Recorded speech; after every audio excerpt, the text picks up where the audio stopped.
Fala pessoal, beleza? Sejam muito bem-vindos a mais um vídeo no canal. Hoje eu vou estar ensinando vocês a como mudar os FPS no seu OBS Studio, tá? Então ele vai vir com padrão aí já e você pode colocar quantos FPS você quiser de acordo aí com que o teu monitor aguenta, beleza? Então eu vou estar abrindo o OBS, inclusive eu já estou gravando esse vídeo com ele, tá? Como vocês podem ver.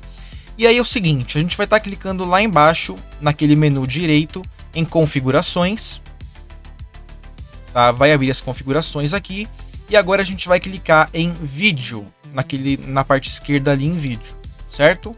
E como vocês podem ver, o meu tá em 30 FPS. Eu não posso alterar agora porque eu estou em gravação. Então, quando você quiser alterar, tá? Você que dá um clique aqui, ó, nessa barra mesmo, e aí vai mostrar as opções aí de FPS, beleza? Então é isso, muito obrigado e até a próxima. Fui!